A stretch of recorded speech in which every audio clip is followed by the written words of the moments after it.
Hey guys, welcome back, and I'm intrigued what Alicia's going to do next. Let's try that, shall we? 9 AM. It was the least busy hour of the day of a coffee shop. I was wiping my glass carefully with a cleaning cloth. Mama, who lived happily and shared his feminine side, was sitting next to a bar and pursuing a woman's fashion magazine, while occasionally letting out a yawn. There was also a customer's strange hat had been there since we opened this morning. He put out his 18th cigarette in my ashtray, and put down an adult magazine he'd bought with him, left his booth, and went to a guest restroom. There was no one else in the shop but the three of us. I left away about half a month ago. Didn't know where else to go, so I came back to Maple House. I still have the same decorations, but not the same people. Raj had gone back to India. Hang had become a legal resident and got married.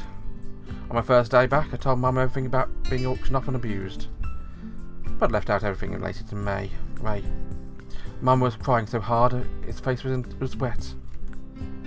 He hugged me so tight. Told me of course I couldn't could stay here as long as I wanted to. I tried to get back to a normal life. I wanted to save a little more money, so I could bring Carlos over to live with me. Ring ring. A middle-aged man with a thick beard had just walked in. I was carrying a glass pitcher of water when I accidentally bumped him into a door. Water spilled everywhere. I caught a pitcher 20 centimetres off the ground before it smashed into pieces. He was carrying an umbrella with a long handle. It was raining heavily outside. My clothes were already soaking wet. Water spilled onto my clothes. Black dragon tattoo on my stomach became vaguely visible from my wet shirt. I apologised and turned around to go back to the back room so I could change into another shirt. I'm in a hurry. Heard someone else hidden in his 4 short words. It was an extremely familiar sense of menace. Then I noticed his umbrella out of the corner of my eyes. I didn't suspect anything earlier because of rain, but I now realised his umbrella was completely dry. I ducked down and sprinted to the kitchen. Multiple deafening gunshots erupted behind me. Meticulously painted walls were littered with holes from a shotgun. I dragged Mum into the kitchen. His fake eyelashes had fallen off. There was nothing but bloody hole where his left eyeball was supposed to be. His and my blood was spilling out all over the kitchen floor.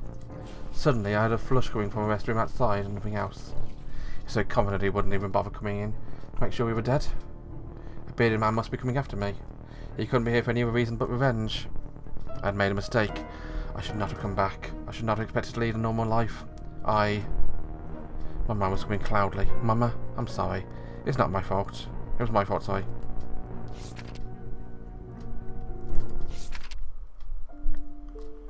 I opened my eyes. I saw a white ceiling. I saw white walls. I saw white blankets and beds, and I could smell the strong odour of detergent. How did I end up in my hospital? It was very late. There was no one in the hallway. I found a nurse station and asked for my record. It said I had gastritis. I knew gastritis could make someone pass out. The nurse told me I was mostly fine, but I needed to take medication for a few days. It's already too late to be discharged today, so I had to wait until tomorrow.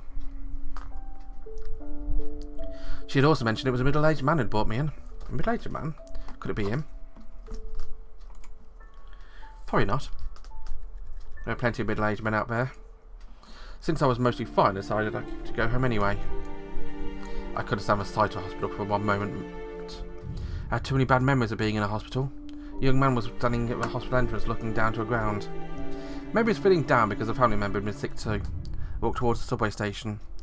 At the last crossing, the lights had turned from green to red. Saw 2 people sitting next to a window in a coffee house across the street. 2 very familiar people, Miss Yang and him. I stepped forward without even realising it. I'd forgotten about the red light.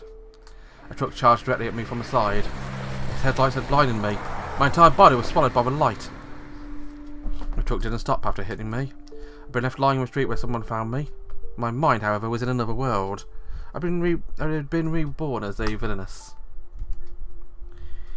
Happened to be the same young man who'd been standing in front of a hospital earlier. I was brought back to a hospital. But this time I wasn't mostly fine. I probably would not survive a night. I realised I had so many regrets. Why couldn't I tell him how I truly felt? Why would I always have to be torn apart from the most important people in my life? Lee Wen. Interesting. So we got Lee Wen leaving hospital and getting run over by a truck.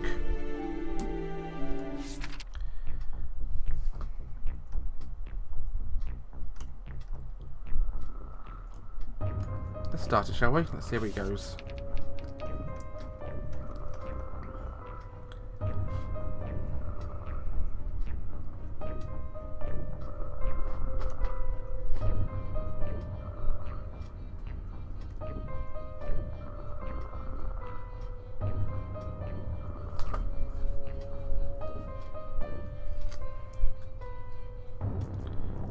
Okay. We're not going to carry the umbrella.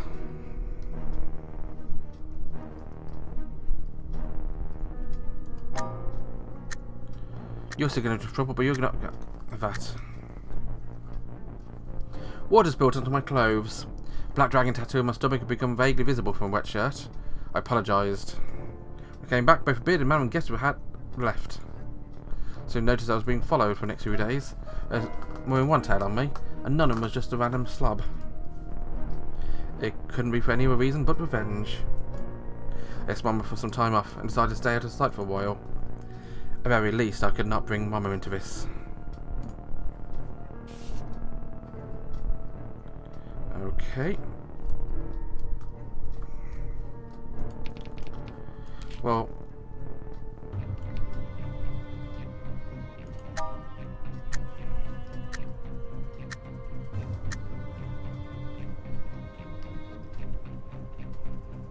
I apologised to the guest who had just come in, showed him to a booth and poured him a cup of coffee.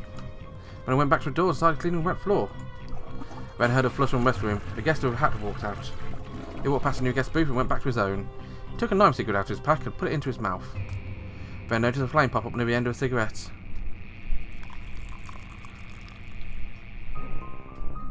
I walked over to a carafe, leant over and refilled his mug.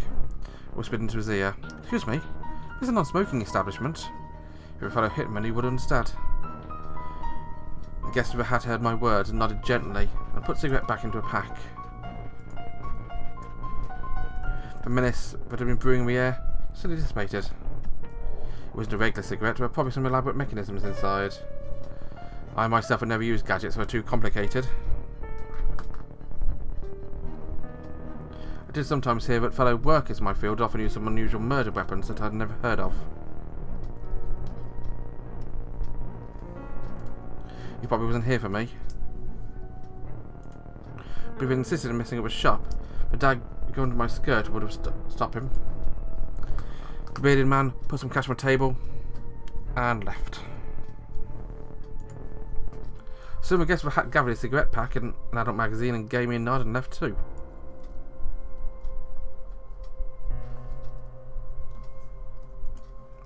So noticed I was being followed for the next few days. There's more than one tail on me, and none of them were just a random slob.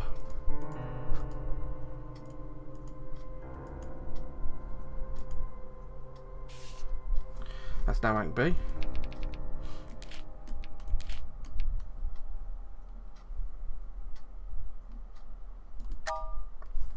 Let's see how this goes. Apologised to the guest who had just come in, showed him to the booth and poured him a cup of coffee. When I went back to the door and started cleaning wet floor, I heard a flush come from the guest room. Took a knife cigarette out of his pack and put it to his mouth. I noticed a flame pop up near the end of the cigarette. Walked over, leant over and refilled his mug. This is a non-smoking establishment. If you were a fellow hitman, he would have understood. But the guest with a hat near heard my words, nodded gently, put a cigarette back into a pack. The menace that had been brewing the air suddenly dissipated. Kept glancing over at the same entire time. He wasn't a regular guest either. The dagger under my skirt was ready to be unsheathed. Our eyes met. Then I saw him raising his right hand with the umbrella, which had been hanging from a table earlier. He pointed at the guest with a hat and me. I now suspect the umbrella was to be his weapon. The guest with a hat reached for his cigarette pack. It was already too late.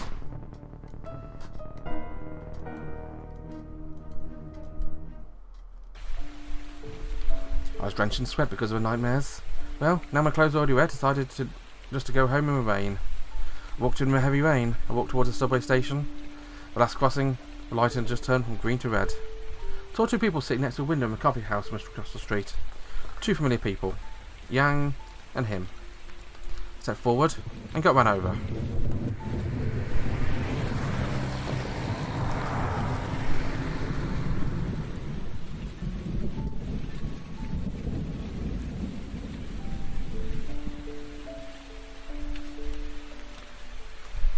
feel the warmth of my body washing away with rain. I was getting colder and colder. I was freezing. I struggled. I took the phone out of my pocket and opened the recording app. This time, no matter what, I had to tell him how I felt. Mr. Wen, I think I'm dying. Hurts real bad. I want to tell you something, but the exhibition was actually my birthday. I haven't celebrated my birthday for years, so thank you for a ticket. I really wished I could go see a rainbow in the mountains with you. It must be beautiful. Too bad I probably can't make it anymore. I wanted to leave you everything I have in my apartment. There are still many boxes of chocolate milk left. Don't let it go bad, please. I really liked your sketch. I was only kidding last time. And I...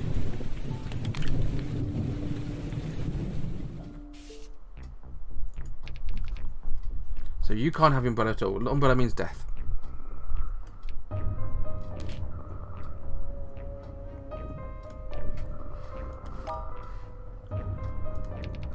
So nothing is...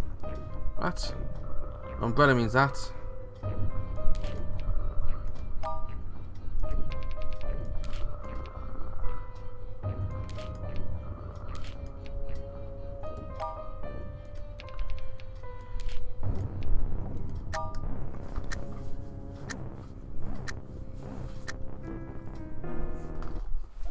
Are you going to a subway station? I nodded. Let me walk you there. I've got an umbrella. He showed me an umbrella in his hand. Squeezed out an unnatural smile. We stood on the platform silently waiting for the last train of the day. Another young couple was there too. The headlights of a train in another tunnel. I was looking up the train and didn't notice what had happened behind me. When I heard a young couple scream, the man who had walked me there had already laid down on the rails. The train kept running as if it weren't there. I only heard a muffled noise and drowned out by the wind.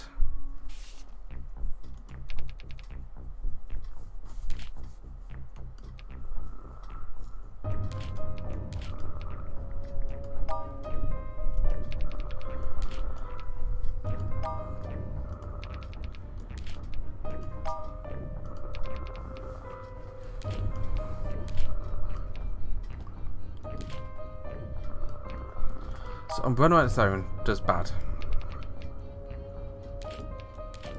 Soaking wet on its own does bad. Heavy rain? Ah!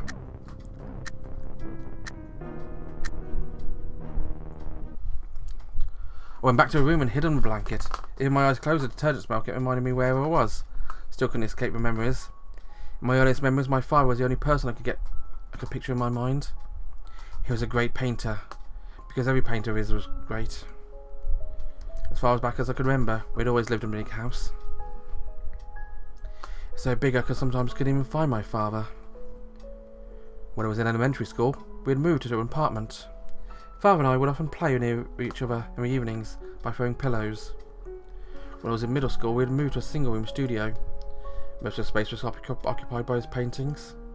A few pieces of furniture sat in the rest of the room. We would sleep on the floor when it was bedtime. The place was so small, many mornings I would wake up and realise I'd crawled into my father's bed in the middle of the night. Life wasn't easy, but I was happy. Father began to take on more and more assignments, most of which were not in his style. He would also set up a booth on the street to paint portraits of pedestrians. Sometimes I'd fall asleep before he returned home. We lived like this for 2 more years, and at some point I couldn't remember. Father started drinking.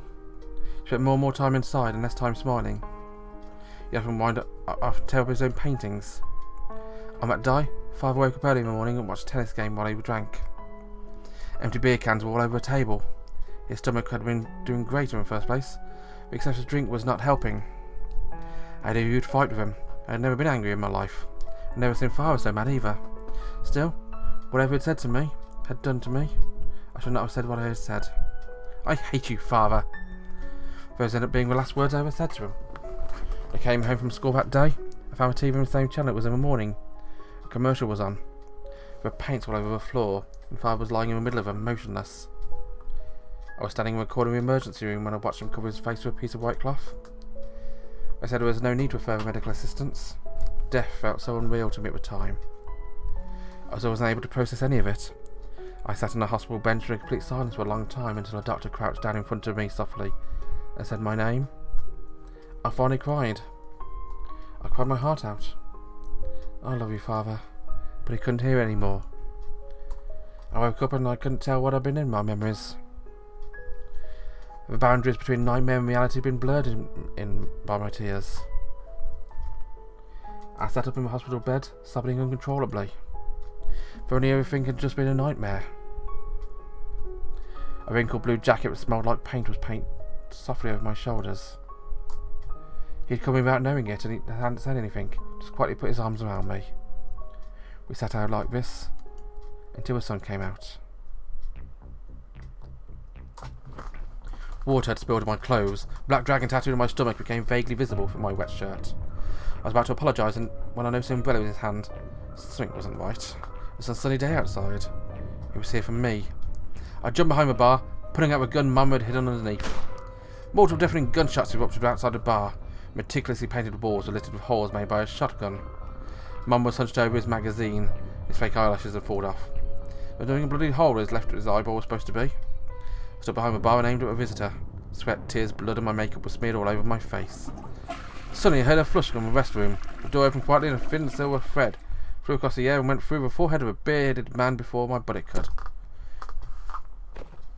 This thread morphed into a needle and pinned itself on the daily special menu of the wall. The guest with a hat walked out gracefully from the restroom, with an unlit cigarette in his mouth. He gathered his adult magazine and left a business card on the table. A simple design, but unusual contact information. A few words were printed in bold on a thin white card. Zucco, assassin. For business, text 9999 6666 8888. Interesting. Well, thank you very much for watching, guys. I'm going to leave this now. I'm going to check to see what mail we get next episode, because I got both perfect there, it seems. And both their stories continue. Bye bye.